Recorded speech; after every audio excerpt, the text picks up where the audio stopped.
of feedback, and kind of what I maybe forgot to talk about in a little bit of detail is perhaps what types of feedback are relevant and important for different types of athletes. So if we sort of broadly say that different athletes can be categorized along a continuum, and along that continuum we kind of have at one extreme end we have our cognitive stage learners. If you don't know what I'm talking about with cognitive stage learners, have a look at the stages of learners video, and that will help you to understand that. But over here it's about cognitive, sort of novice, early stage, maybe child learners over here.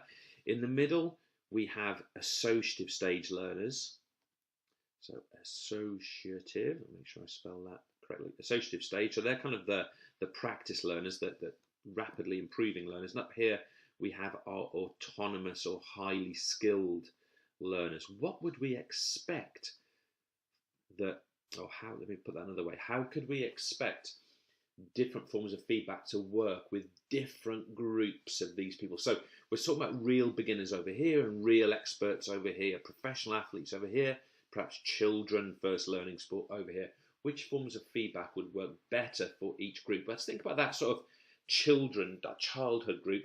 What do they respond well to? Well, of course, with children, most people tend to try and give a lot of positive feedback, and that makes sense, right? Be encouraging, be positive. We know they're going to make a lot of mistakes, but find the positives. Provide success so they feel motivated to take part more. Something else is we let them concentrate during their performances. We don't interrupt them and stop them. We let them flow and let them get on with it. And something else, they don't necessarily know what the skill should feel like when it's correct, so they don't get any kinesthetic feedback. So therefore, most of the feedback that these performers will get will be after the performance and will therefore be terminal feedback. They don't get it intrinsically. They don't get that kinesthetic awareness I mentioned earlier. So it generally comes from outside, from a coach, from someone helping them, maybe from some success. Therefore, it's external. And because they don't sort of know what the technique has to be, they judge themselves by outcomes. So we call this knowledge of results, or KOR, knowledge of results, whether they won, lost, scored, didn't, got whatever goal they were trying to achieve.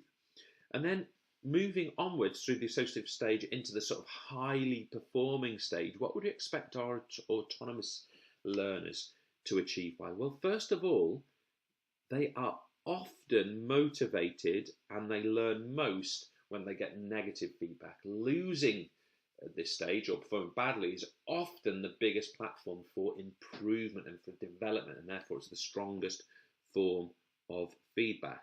Of course, they also receive feedback through positive channels as well. They're quite capable of adjusting their performances during those performances, changing their tactics, for example, or rebalancing if they've made a mistake. So that is an example of concurrent meanwhile feedback. They're very sensitive to kinesthetic awareness, to intrinsic feedback. So that is, of course, internal or intrinsic. They know what the skill is supposed to feel like, so they know how to make adjustments. And finally, of course, they know that the differences between winning and losing at this very high level are very small. So they often pay a lot of attention to the finest details of performance and technique. And that means that they will tend to be motivated, challenged, and use feedback through KOP, knowledge of performance rather than knowledge of results. Okay, I hope that's useful. Thanks for listening.